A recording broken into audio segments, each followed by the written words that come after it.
efecto de la pandemia en la salud mental? ¿Qué podemos hacer para mantener en equilibrio nuestras emociones? En esta edición estaremos conversando con el doctor Alejandro Rodulfo, médico venezolano residente de psiquiatría en un hospital de Florida, Estados Unidos, quien destacará consejos para sobrellevar el confinamiento, además de algunos datos importantes que nos pueden servir de señal de alarma para ir a buscar asistencia médica en cuanto a nuestra salud emocional, y también aportará algunas estimaciones médicas en cuanto al desarrollo de la vacuna y el futuro de esta pandemia. La salud mental es fundamental para nuestro bienestar. Por eso, a continuación aprenderemos más sobre cómo preservarla.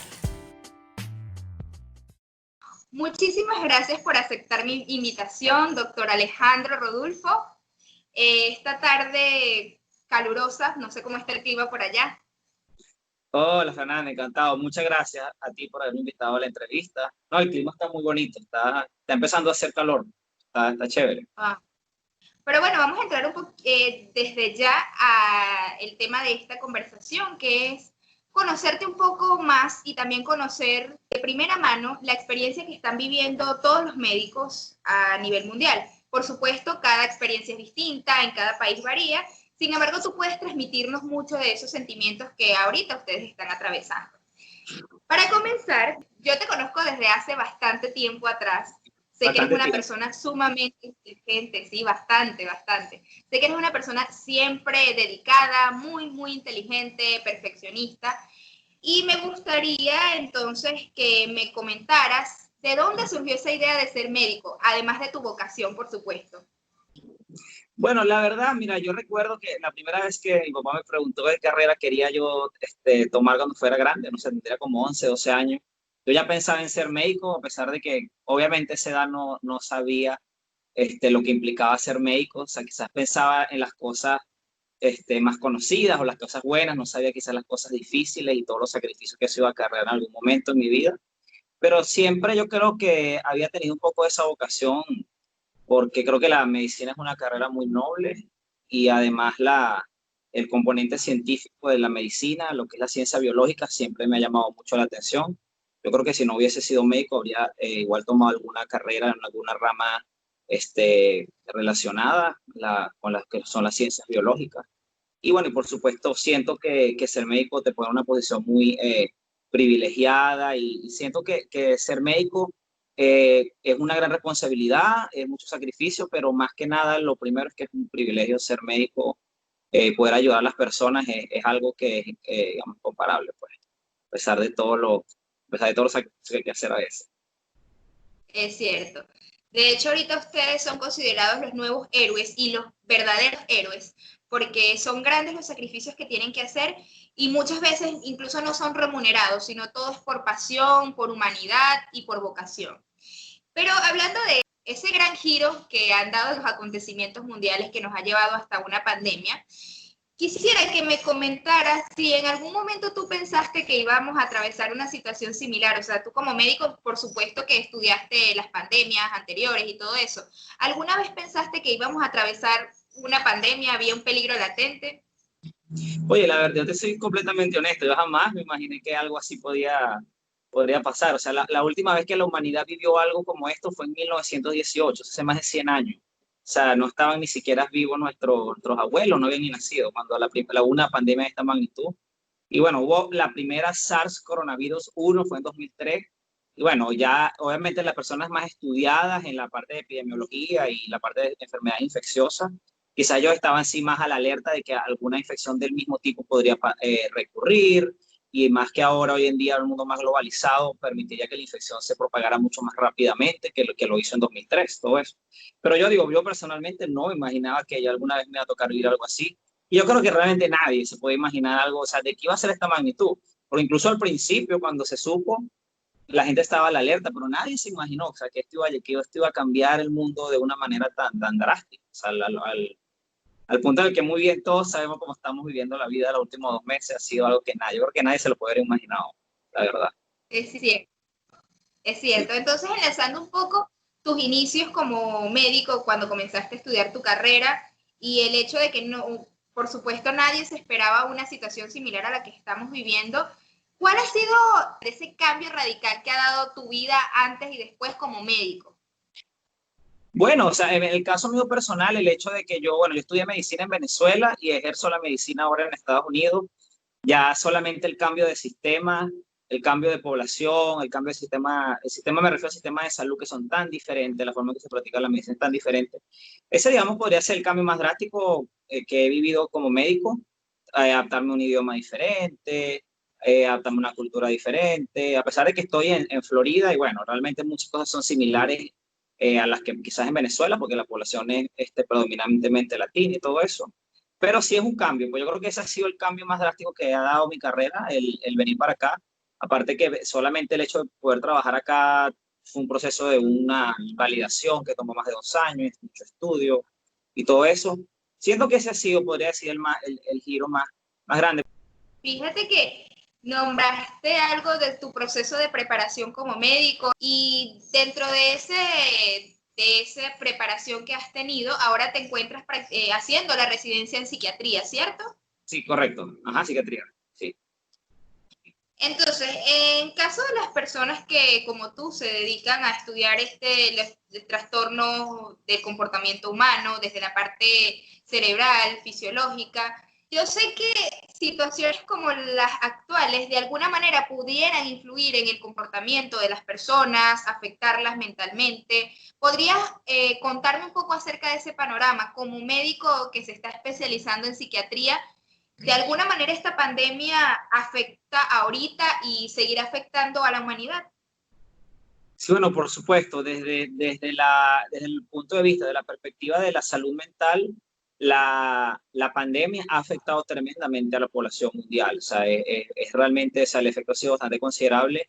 Se ha visto mucho un aumento de lo que ha sido el abuso de sustancias, porque la gente está encerrada, entonces muchos consumen. Hay un aumento de la compra de licor y de pastillas sedativas que toman las personas para el control de la ansiedad y ese encierro de estar todo el día en la casa sin poder salir, sin poder hacer nada, sin poder trabajar. En el caso de muchas personas lidiando con estrés marital, estrés familiar y además atrapados. Se da lo que llaman la fiebre de la cabaña, que eso es lo que le daba a la gente así en las montañas, que tiene que pasar en el invierno meses en una cabaña, encerrados todos en una casa.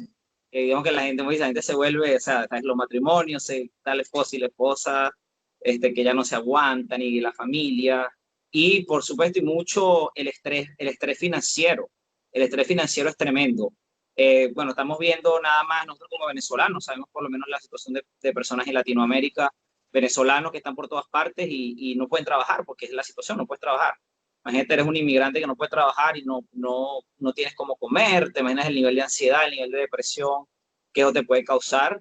Y sí se ha visto de alguna forma eso reflejado en admisiones al hospital psiquiátrico, personas con algún intento suicida, en el contexto de esa ansiedad y de esa depresión, sí, sí se ha visto y tú dices que cómo va a ser eso en el largo plazo.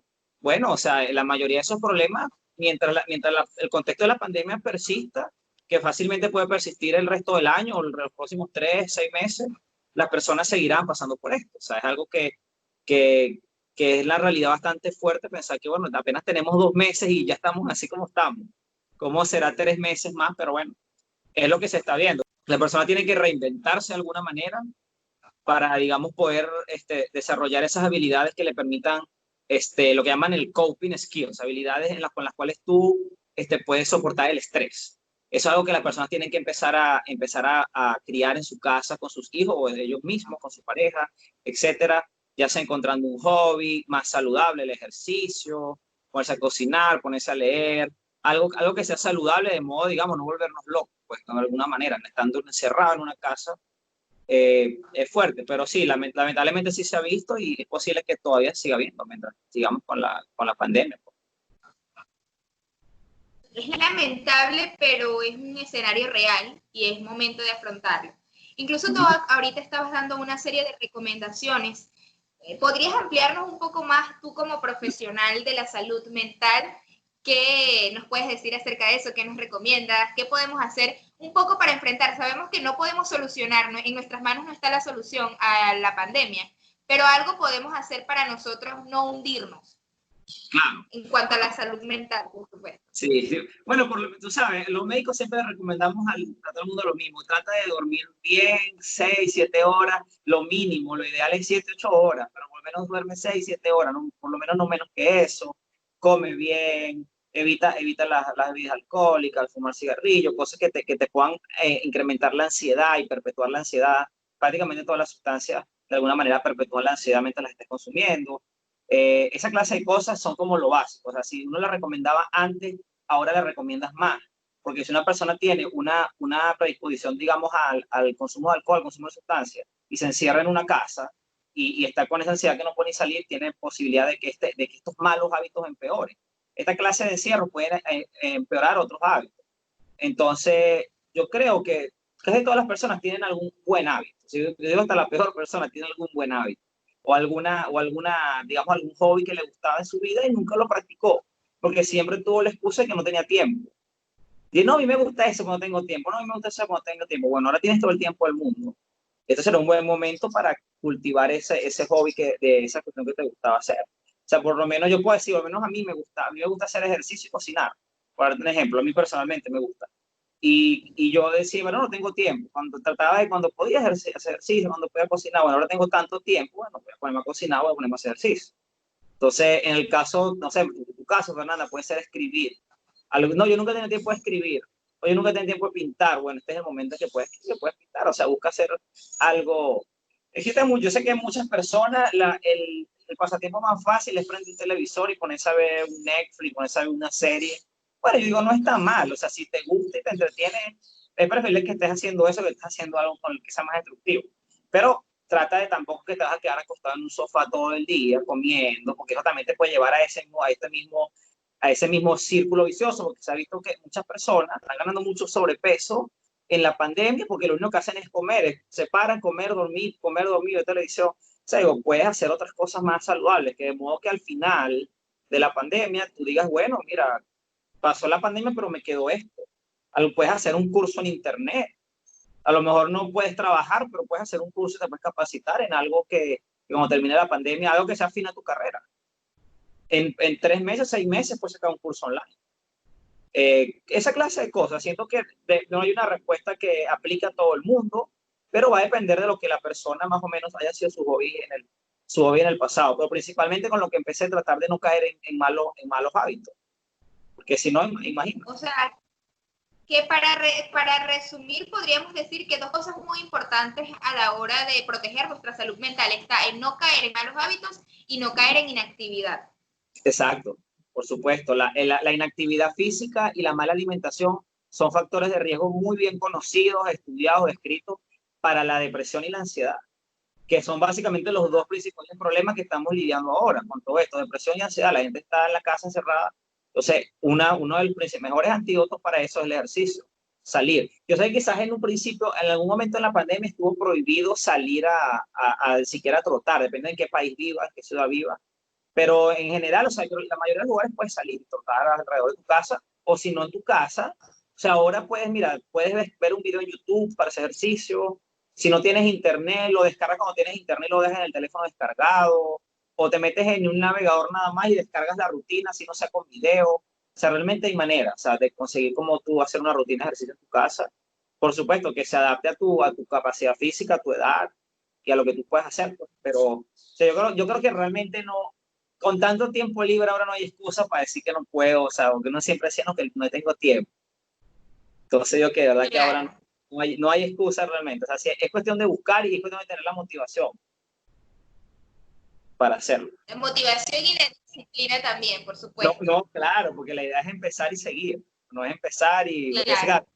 ese es el problema del ejercicio. La gente comienza y después de comienza a la semana ya les da flojera, pero de verdad, o sea, y sobre todo porque hay que ser realista. O sea, esta situación, se ve que estas cuarentenas todavía no han terminado. O sea, están haciendo reapertura, pero aún así los negocios no están abriendo capacidad.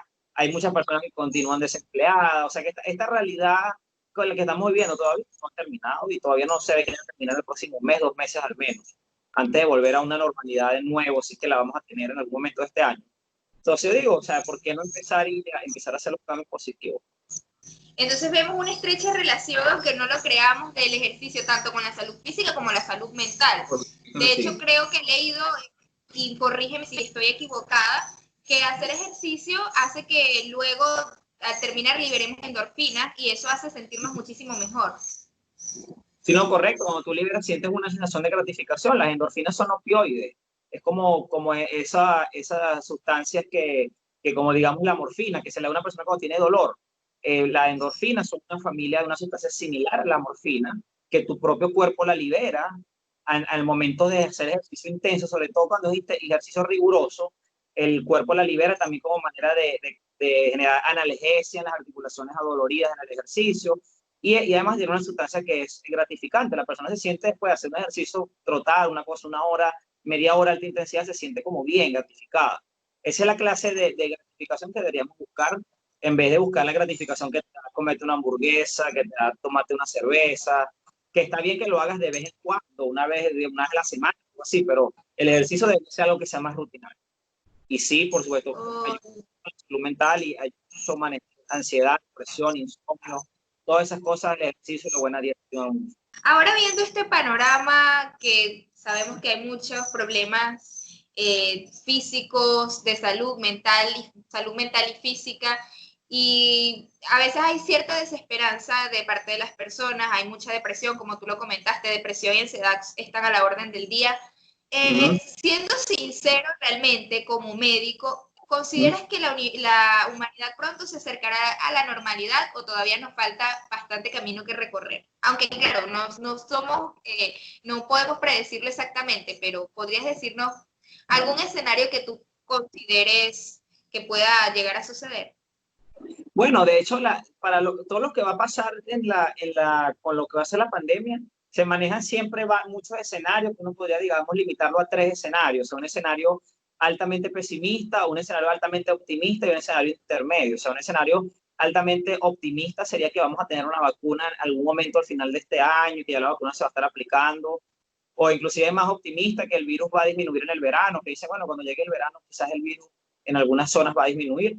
Claro, el problema es que mientras es verano acá va a ser invierno, que sí, en Chile, en Argentina y tal, o sea que realmente no va a ser en todo el mundo la estación al mismo tiempo. Pero un escenario, digamos, optimista es que, bueno, al final de este año va a haber una remisión del virus. Un escenario pesimista es que en la final del año va a haber un segundo pico peor que el primero, como pasó con la pandemia de 1918. Realmente hubo un segundo pico en el invierno que fue peor que el primero, que fue el que realmente mató más personas. O sea, realmente no es manera, porque yo siento que cómo nos vamos a adaptar nosotros va a depender realmente de lo que pase con la pandemia. O sea, porque obviamente si la pandemia mejora, o sea, si la situación mejora, todos vamos a estar mejor. Digamos, yo poniendo un escenario más como que, bueno, vamos a seguir como vamos, que la cosa está mejorando lento. Mejora, pero no es que ha mejorado, wow, no, ha mejorado lentamente, los casos han disminuido, hay picos por allá, hay picos por acá. Si las personas son lo suficientemente conscientes, continúan utilizando las máscaras, eso debería permitir que si bien haya picos en algunos lugares del mundo, los picos no sean tan significativos como para que lleven a un colapso hospitalario. Y si eso se logra evitar, que es lo que ha sido siempre el motivo para hacer estas grandes cuarentenas, a pesar de que la mortalidad sea baja y que la mayoría de las personas no van a tener una enfermedad letal, la cuarentena es necesaria porque si se deja que la infección se esparza por todo el mundo, los hospitales se colapsan. Entonces no vas a poder ir para el hospital ni siquiera por otra cosa porque no vas a estar colapsado. Entonces, digamos, yo pienso que si la gente es lo suficientemente consciente y se desarrolla, digamos, una conciencia colectiva a nivel mundial y todo el mundo con lo de las máscaras, el lavado, vamos a poder seguir como vamos, mejorando muy lentamente, pero al punto de que, bueno, va a haber una reapertura controlada con menor, digamos, capacidad para ir a un restaurante, quizás van a empezar a abrir algunos negocios. Pienso que si se lograse obtener la normalidad de volver a nuestras actividades normales, valga la redundancia, las personas van a poder, digamos, sentirse mejor, van a mejorar muchas de estas cosas. Sin embargo, yo siento que tú como individuo estás obligado a tomar un plan B personal por ti, un plan B personal por tu familia. Porque ¿qué pasa si el escenario que vamos a ver es un escenario más parecido al escenario pesimista que al optimista? Y que, digamos, esto no va a cambiar el resto del año. Porque realmente no hay manera, a este momento no hay forma de saberlo. No hay forma de saber si la vacuna va a ser efectiva o si la vacuna la vamos a poder dar a suficientes personas de manera rápida, ¿me entiendes? Entonces, tu plan B personal tiene que ser, bueno, yo me tengo que reinventar en mi casa, yo tengo que reinventarme. Si tengo que aprender a hacer otra cosa, tengo que buscar aprender otra ocupación secundaria mientras hago aquella. Si tengo que aprender bueno, ya yo sé que yo no voy a poder ir para el cine, bueno, ya esa es la realidad, ya al cine no va a poder ir, quizás yo no voy a poder ir para la playa con mis amigos, no voy a poder ir para una discoteca a rumbear, quizás en otro tiempo, pero yo busco la manera de sentirme bien de otra forma. No sentirme, bueno, no sentirme que esto es un castigo, como que estoy en la cárcel, mi casa es mi cárcel, o sea, no, ¿me entiendes? O sea, porque yo pienso que todos estamos obligados a eso. Si tú me preguntas qué creo yo que va a pasar y cuál va a ser el escenario, yo no creo que las cosas vayan a mejorar de golpe, como que, wow. Yo pienso que si llegamos a confiarnos es el peor error que podemos cometer. Si nos confiamos pueden haber picos, por algo se está viendo que ahora están más bien aumentando los casos en algunos sitios, como Latinoamérica. Siento que es necesario que la gente sea responsable. Yo creo que va a depender de qué tan responsable sea la gente. Yo sé que hay algunas partes del mundo donde la gente ha sido más responsable que otras, así que es posible que el escenario varíe dependiendo del país y donde la gente sea más responsable con el uso de las máscaras y la prevención, ahí las cosas van a ir mucho mejor que donde la gente se confíe, pues, y puedan haber más casos que obliguen a otra vez tener que hacer otro cierre, que ojalá yo de verdad espero que eso no pase. Como tú dices, es algo que ya queda mucho en cada persona el tener responsabilidad sobre sí Claro. mismo, porque uno no quiere infectarse y tampoco infectar a su entorno, a su familia, a sus amigos o a las personas que lo rodeen. Cada quien tiene su ejemplo personal, o sea, hay personas que dicen, no, mira, yo no veo a mi abuela desde enero, bueno, yo puedo decir eso, porque mi abuela vive aquí cerquita y yo no puedo ir a verla, porque yo digo, yo soy médico, y si yo soy asintomático y no lo sé, voy a ir a visitarle y tengo, a pesar de que yo me lave todas las manos y me pongo la máscara N95 y todo eso, igual uno, y yo creo que, que este es el momento en que hay que, digamos, demostrar el cariño por tus familiares y amigos de esa manera, o sea, quizás sea alejándonos los quieres más que acercándote, pues. Es como es, ahora mismo esa es la situación. Es comprensible. Y tocaste un tema que a veces no nos detenemos a pensar, porque siempre estamos hablando sobre el paciente, sobre nosotros, que tenemos que cuidarnos, que tenemos que tomar las precauciones. Se habla mucho de que los médicos son héroes. También se habla mucho de cifras, han atendido a tantos pacientes, han fallecido tantas personas, pero he notado que poco se habla de los sentimientos o de la parte emocional que ustedes como profesionales de la salud pueden llegar a padecer. Como médico, cuéntame, ¿cómo te sientes en este escenario? Esa parte emocional, ¿cómo está? No, bueno, te digo que yo siento que dentro de todo depende mucho de en qué contexto tú estés trabajando, porque por lo menos yo no trabajo, digamos, metido en una UCI, que es donde realmente, digamos, es donde realmente está pasando todo, en una UCI o en una emergencia, que es donde realmente están los médicos que se están exponiendo 24/7, o sea, mientras estén en el trabajo, se están exponiendo a ellos mismos, saben que cuando vayan a su casa se la pueden pegar a su familia, a su mamá, a su hijo. Ellos son los que están viviendo ese estrés emocional más fuerte. Yo digo, yo personalmente no he vivido eso porque en el contexto en el que yo he estado trabajando, no he estado con pacientes activamente con el coronavirus. De hecho, la mayoría de los pacientes se les hace un test antes de hospitalizarlos y se sabe. Como yo soy residente, por lo menos en esta zona, en Florida, no he tenido yo los residentes hemos tenido que tener contacto directo con estos pacientes. Sin embargo, esta realidad, yo te puedo hablar por la realidad de otros contextos, por lo menos en Nueva York, que fue el epicentro de la pandemia en Estados Unidos y prácticamente del mundo por mucho tiempo, donde hubo realmente mucho más colapso hospitalario y todo eso. Allá sí hubo muchos médicos más afectados, inclusive todos los residentes tuvieron que participar en el cuidado de estos pacientes, incluso residentes de psiquiatría tuvieron que trabajar en el ambiente médico, en el ambiente de la UCI. Allá a todo el mundo le tocó meter la mano, digamos. Allá inclusive médicos extranjeros sin licencia, que sin licencia para ejercer en Estados Unidos, se les permitió obtener una licencia temporal para ayudar. O sea, realmente la situación allá fue mucho peor. Hace, por supuesto, te puedo decir que en el caso de los médicos, o sea, realmente es hasta en lo que es la ansiedad y la depresión, incluso peor que en una persona que está encerrada en su casa, o que al menos en tu casa estás al tanto. El médico además tiene que vivir con saber que está exponiendo su vida a diario. Sobre todo médicos inclusive retirados de más de 60, 70 años, volvieron a trabajar. Y lo mismo pasó en Italia y algunos de esos médicos murieron. Prácticamente eso es lo que tú dices, realmente murieron como héroes. O sea, porque ellos se fueron a meter en ese ambiente sin sabiendo que si se infectan podían morir, E inclusive muchos lo hicieron al comienzo de la pandemia cuando había mucho más déficit de materiales de protección. Eso se solventó con el tiempo, pero al comienzo había mucha más crisis de materiales. Entonces ellos sabían que tenían que exponerse incluso más al trabajar. Entonces, claro, te puedo decir, yo no lo viví personalmente. Yo lo que te puedo decir de mi punto de vista, yo siento que sentirte útil es algo que es una sensación gratificante para el ser humano. O sea, que tú, si bien estás exponiendo tu vida, el hecho de que tú vayas a un sitio y tú sepas que tú eres necesario allí. O sea, yo por lo menos salía y yo iba, o sea, en el carro al hospital y veía que eso solo, o sea, no veía un alma en el camino al hospital, ni un alma veía. Y yo iba a trabajar y yo decía, bueno, o sea, de alguna manera tú dices, bueno, yo soy útil para la sociedad porque trabajo, en este momento somos necesarios, tanto los que están trabajando en la línea de fuego como los que no estamos trabajando en la línea de fuego, todos somos necesarios. Por lo menos yo igual vi pacientes psiquiátricos que se vieron en una crisis de salud mental, suicida, en el contexto de lo que pasó con el coronavirus. O sea, de alguna manera todos nos ha tocado, todos los médicos y todas las enfermeras, pero todas las enfermeras que están ahí todo el tiempo, las enfermeras, ellas son las que están encima del paciente, haciendo procedimientos, se han expuesto mucho, de verdad te puedo decir que es muy gratificante, pero sí, por supuesto, mucha ansiedad, mucha depresión, muchas personas que tenían miedo, pues al principio, pues de ir al trabajo. Yo creo que ahora, al menos aquí en Estados Unidos, ha mejorado un poco en el sentido de que ya, bueno, ya la curva viene bajando, hay mucha más disponibilidad de material protectivo, pero, digamos, no es fácil, o sea, de verdad no es fácil, pero yo siento que yo siento que muchos médicos sintieron esta epidemia como que para esto yo me hice médico, sobre todo los que están en la emergencia y en la UCI, dicen, o sea, yo no me imaginé, pero yo creo que yo me hice médico para este momento que es un momento histórico, o sea, ellos se van a jubilar o van a pasar 5 o 10 años y el momento más importante de su carrera va a haber sido estos meses trabajando en esta pandemia, fue el momento más importante de su vida, de su carrera.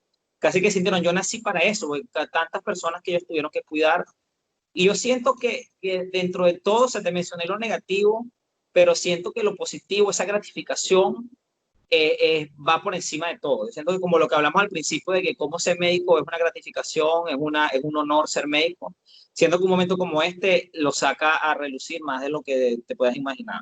Wow, wow. Sí. En realidad, qué hermoso esto que estás describiendo, porque sabemos o sea, no estamos completamente al tanto de todo lo que tienen que vivirse allí, dentro de, como tú dices, la línea de fuego, pero sí podemos imaginar todos los sacrificios que implica y es realmente una labor sumamente admirable. Y por eso es bueno, en esta conversación te he preguntado mucho acerca de tus recomendaciones como médico, o sea, lo que tú crees que va a pasar como médico. Y por eso también quiero preguntarte si tú como médico consideras que pronto vendrá esa vacuna. Tenemos que pensar que sí en pocos meses la vamos a tener o tenemos que estar conscientes de que eso va a ser un proceso largo. No, yo recuerdo, lo último que leí, hay una startup en Massachusetts que ellos están trabajando en una vacuna. Creo que ellos y hay otra empresa son las dos que están más, o sea, en este momento la vacuna, hay una carrera por la vacuna, todos quieren ser el que cree la vacuna, porque obviamente la primera empresa farmacéutica que cree esa vacuna se va a hacer multimillonario, esa vacuna que se ha aprobado y todo eso. Ahora mismo, normalmente las vacunas toman años en ser aprobadas, 2, 3, 5 años, dependiendo. Acá se le está dando como una aprobación de emergencia, de modo que apenas hay una vacuna disponible, ya están haciendo pruebas en humanos en algunas de estas vacunas. Yo leí la última vez que esta vacuna de Búcalo es en Massachusetts, donde está Boston, que está la empresa que está trabajando con esa vacuna, que esa vacuna decía que podría estar aprobada para septiembre, pero yo realmente no sé si eso realmente sea muy optimista. La otra cuestión es que, mira, o sea, tú puedes creer la vacuna, pero una vez, el momento de crear la vacuna, poder dársela a suficientes personas en el mundo, o sea, yo realmente no creo o sea, yo no veo la vacuna como el escenario de que, ay, todo el mundo está vacunado este año. Yo creo que es muy pronto. Menos en lo que yo he leído, no creo que para este año haya una vacuna suficientemente disponible, pues. Claro, también se habla de otros fenómenos. Hay un fenómeno que es la inmunidad de rebaño, que es que dicen que una vez suficientes personas se hayan infectado, van a tener anticuerpos, de alguna manera van a evitar que la infección se disemine, porque la infección, digamos, llega a una persona que tiene anticuerpos y no puede seguir a la siguiente. Eso básicamente lo que es la inmunidad de rebaño. Es algo que podría generarse en algún momento cuando una vez suficientes personas se hayan infectado. Pero bueno, realmente no, o sea, yo no quiero ser pesimista, no quiero decir, mira, qué pesimista soy, probablemente decir que va a haber una vacuna. Y otra cosa es que así haya sido creada la vacuna, imagínate, por lo menos la vacuna es creada, ponte en China, en Europa o aquí en Estados Unidos. Ellos, por supuesto, la vacuna se hay que comercializarla, que llegue allá, para que luego sea importada a otros países, digamos que llegue, no sé, a Latinoamérica, que llegue a África, no sé, eso no va a ser tan rápido.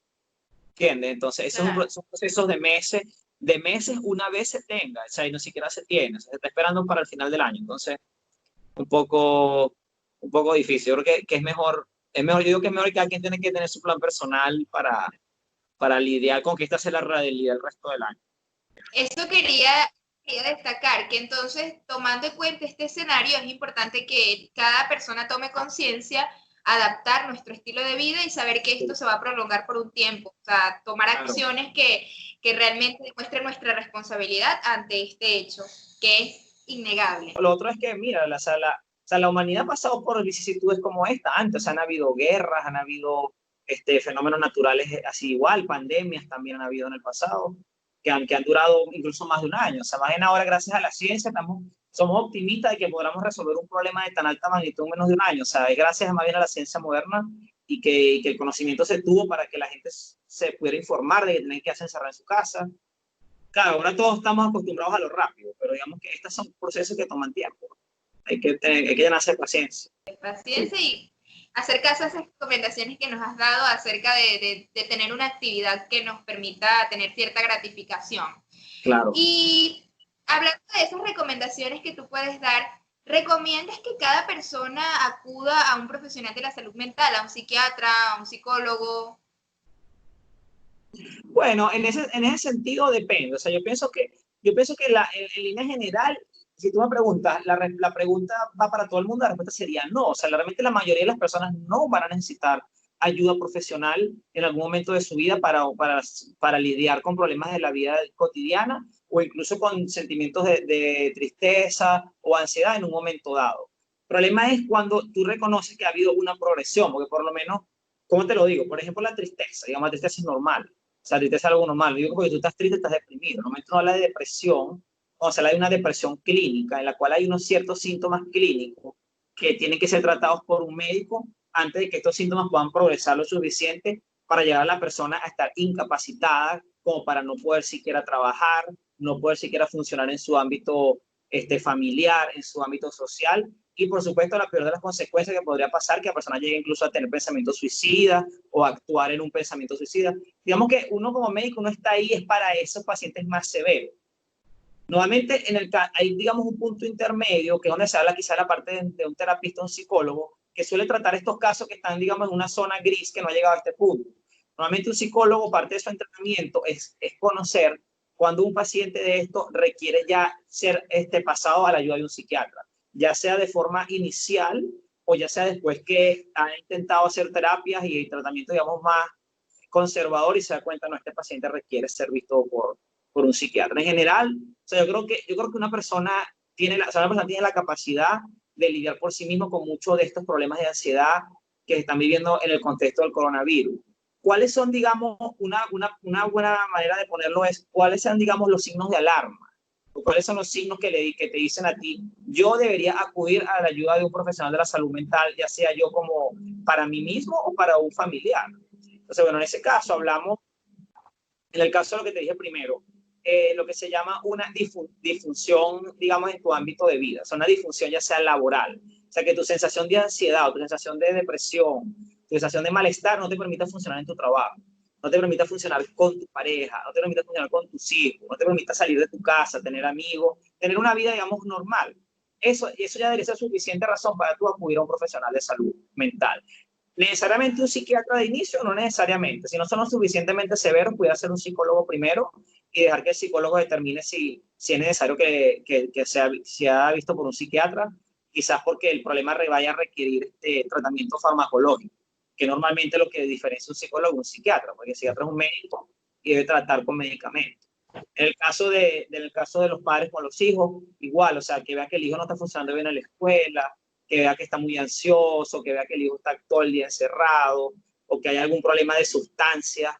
Normalmente cuando hay un problema de sustancia, eso suele ser lo suficientemente severo para pensar que un profesional de salud debe intervenir. O sea, la sustancia, estoy hablando que ya sea uso excesivo de alcohol, cualquier sustancia psicoactiva, cualquier droga, eso debe ser suficiente para pensar que un médico, la intervención de un médico de manera temprana, pudiera ayudar. Esos son algunos signos de alarma en los que tú dices, bueno, es así. Si estamos hablando de que, bueno, mira, estoy en mi casa encerrado, estoy ansioso, estoy triste, mi novio, mi novia está no sé, está allá y no lo puedo ver porque es a 10 horas y está cerrada la carretera y la extraño, o sea, y estoy triste porque la extraño, o sea, son cosas que realmente, ¿me entiendes?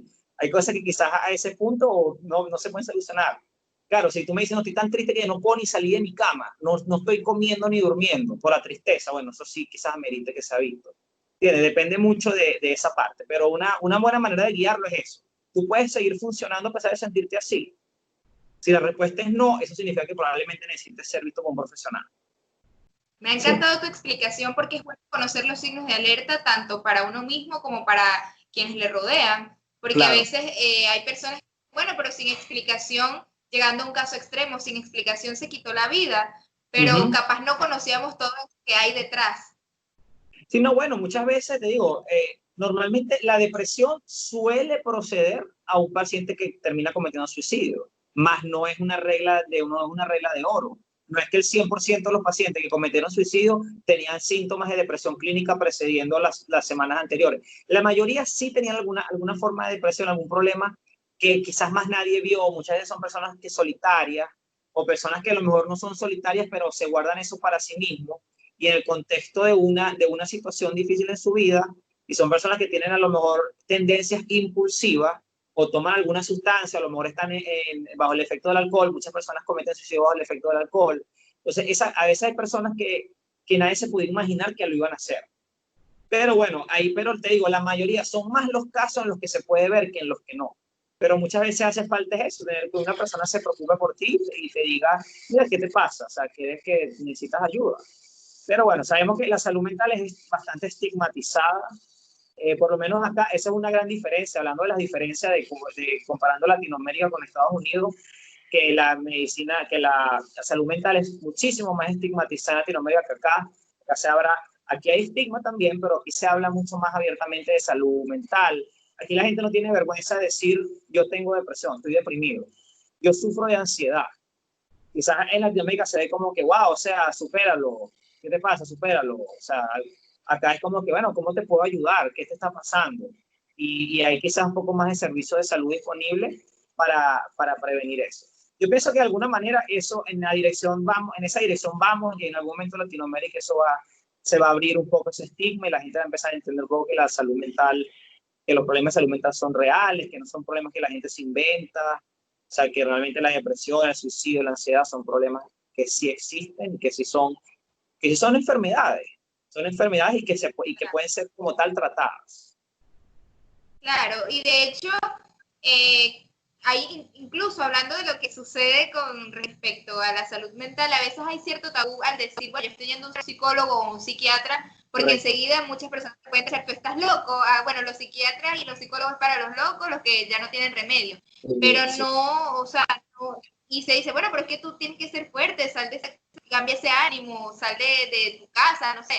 Se tienden a decir tantas cosas sin saber, incluso por ignorancia, a veces sin siquiera tener malas intenciones, pero sencillamente por desconocer el tema, claro, uno se apresura a dar un consejo errado. Entonces hay otras cosas que tampoco se tienen que normalizar. Por ejemplo, yo, bueno, lo considero desde mi punto de vista muy personal, que se tiene que aprender a utilizar bien los términos, porque a veces uno dice, bueno, ando depre, o fulanito de tal, ahí sí es bipolar, pero uno realmente no está utilizando el término que debería utilizar. Y entonces podría que cosas como la depresión o incluso el trastorno bipolar sea minimizado porque no se entiende de verdad las dimensiones que puede llegar a tomar. Sí, porque como estamos hablando del caso de la depresión, o sea, porque tú sentirte triste es parte, digamos, la depresión, tienes un estado de ánimo deprimido. pero cuando tú hablas de una depresión clínica, que normalmente la depresión que debe ser tratada farmacológicamente con algún medicamento, con un antidepresivo, es una depresión que tiene síntomas que acompañan a esto. Síntomas como problemas de sueño, problemas de apetito, problemas de actividad, como que hay disminución de la actividad, hay pensamientos suicidas. Esa clase de cosas son síntomas que una persona puede tener, sentirse triste en algún momento de su vida sin estar acompañado de estos síntomas. Ellos son pacientes que muchas veces pueden ser tratados únicamente con psicoterapia, con terapia, no con un psicólogo. No necesitan ser medicados. Entonces, eso, digamos que a veces, realmente para hacer un diagnóstico de depresión clínica, ese diagnóstico debería ser un médico, no tiene que ser un psiquiatra. Un médico general puede diagnosticar depresión clínica y puede indicar un antidepresivo. Un internista puede indicar un antidepresivo, no tiene que ser necesariamente un psiquiatra. Si los síntomas están, están. En el caso del trastorno bipolar, como bien dije, si a la gente le suele decir bipolar cuando el estado de ánimo le fluctúa de un día, que en la mañana está de una manera, tarde totalmente, trastorno afectivo bipolar es otra cosa. Un afectivo bipolar son personas que fluctúan entre el estado depresivo y el estado maníaco. El estado maníaco es un estado exaltado en el que la gente puede pasar días simpáticamente sin dormir, tienen pensamientos grandiosos, están haciendo mil cosas a la vez y creen que se van a volver, no se van a volver el jefe de una empresa y se van a volver millonarios en una semana. Tienen sus pensamientos, digamos, a millón y de repente bajan a depresión a los siguientes días. Eso es el trastorno bipolar, eso no es esos estados de ánimo. Yo sé que se utilizan quizás los términos un poco a veces de esa forma y a veces se utilizan, como dice, también se utilizan de manera peyorativa, o sea, se utilizan de forma en la cual estigmatizan más a la persona y la persona se siente que en un ambiente en el que ese es el lenguaje, en el que el lenguaje en el cual se refiere a las personas, a aquellas pacientes, aquellas personas con problemas de salud mental, en un lenguaje sí, en un lenguaje crítico, un lenguaje casi de bullying, pues, o sea, como que hay un problema. Entonces, obviamente, en un ambiente como ese, la persona va a ser mucho menos, se va a sentir mucho menos capaz de abrirse a la hora de presentar un síntoma, y eso lo que va a llevar en el largo plazo es que ese síntoma empeore, se embotelle, digamos, y cuando explote, explote de peor forma. Y eso qué bueno que lo recalcas, el hecho de ser responsable y de que no necesariamente todos los síntomas requieren medicación, porque eso también es un tema muy delicado. Hay personas que indiscriminadamente toman antidepresivos y eso es muy peligroso. Y no, eso, y por lo menos una de las cosas que se ve es que muchas personas se automedican para la ansiedad y la depresión utilizando medicamentos del tipo Alpran, del tipo Clonaz, Clonazepam, Alprazolam, que son medicamentos ansiolíticos que normalmente están cada vez más en desuso, al menos desde el punto de vista de los psiquiatras, porque saben que son medicamentos que en el largo plazo generan adicción, generan dependencia, generan riesgo de sobredosis, generan riesgo de retirada. O sea, cuando dejas de tomar el medicamento abruptamente, la persona puede caer en un estado hasta inclusive de convulsiones y riesgo de muerte. Son medicamentos que no se quieren emplear de manera indiscriminada, como quizás en el pasado se hacía, incluso por los médicos, porque no había ese conocimiento de que estos medicamentos debían limitarse. Hay personas que se automedican con estas pastillas para tratar ansiedad, para tratar depresión, y se vuelven dependientes de algún problema, de alguna forma, digo, y eventualmente este medicamento se vuelve un peor problema que la razón por la cual fue tomado en un principio, porque esta persona quizás no quiso acudir a un médico que lo guiara en cómo tratar los síntomas, y bueno, ya cayó en eso y ya tiene años tomando esas pastillas y es muy difícil quitárselas. Las cosas se tratan de tomarlas con responsabilidad, tanto para ir al psiquiatra, para no ir o para tomar medicamentos o no. Claro. O sea, siempre todo debe ser bajo una supervisión médica. Sí, no debería. Todos los medicamentos tienen efectos secundarios y en el caso de los medicamentos psiquiátricos son bien conocidos por tener muchos efectos secundarios. Entonces, eso, los medicamentos, todos los medicamentos psiquiátricos tienen un perfil de efectos secundarios considerable que deben ser utilizados con mucha precaución. Normalmente nosotros empezamos dosis muy bajitas de todos los medicamentos y vamos subiendo hasta la dosis que cause el efecto que deseamos terapéuticos, generando la menor cantidad de efectos secundarios. Es una cosa que se hace lentamente. Entonces, imagínate que una persona va y se toma eso así indiscriminadamente, o se lo toma un día sí, un día no, o se lo toma en dosis mayores de las que debería. Entonces, bueno, te puedes imaginar. Es algo que sí, como bien dice, cualquier medicamento, realmente eso se aplica a cualquier medicamento, porque hasta un antihipertensivo, hasta para uno tomate, no sé, la metformina, los sartán, lo que sea, cualquier medicamento que te vayas a tomar debería ser siempre un médico el que te indique cómo tomarlo, porque todos los medicamentos tienen efectos secundarios. Siempre, o sea, están las excepciones. Por supuesto, un medicamento que sea un ibuprofeno, un acetaminofén, te lo puedes tomar sin preguntar al médico. Siempre y cuando por lo menos leas que no te estés tomando más de la dosis recomendada. Pero, o sea, esa clase de medicamento debería siempre hacerlo bajo la supervisión médica. Muy importante que hayas aclarado esto. De verdad que esta conversación está sumamente interesante. Me gustaría llamarte de nuevo para tener una segunda parte y tocar tal vez otros aspectos de la salud mental, Claro que sí, aparte de lo que estamos viviendo. Aparte, te vamos a tener pronto de nuevo. Para concluir, me gustaría que dieras un mensaje. Has dado muchos mensajes y has dado excelentes lecciones para todos a quienes te van a escuchar, pero me gustaría que dieras una conclusión, algo que tú quisieras que todos pudiéramos entender y que lo aplicáramos ahora que estamos en este periodo especial de confinamiento. Bueno, yo creo que este es un momento que, digamos, si bien es un momento negativo, porque yo creo que si tú vas a darle una calificación a la pandemia de coronavirus, un momento negativo a la humanidad, porque están muriendo personas, se está quedando la gente sin trabajo, se está quedando la gente, digamos, encerrada en su casa y eso. Pero digo que este es un momento en el que tenemos que todos buscar, como redescubrirnos. Pues, o sea, este es un momento en el que quizás, esta es una oportunidad que quizás más nunca vamos a tener. Después que se vuelvan a abrir todos los trabajos, más, vamos a tener que trabajar más porque la gente va a tener que recuperar la plata, va a tener que trabajar el doble, quién sabe, los próximos 2 años para recuperarse de esto. Y la vida sigue y estamos siempre muy ocupados y todo es rápido, todo es rápido.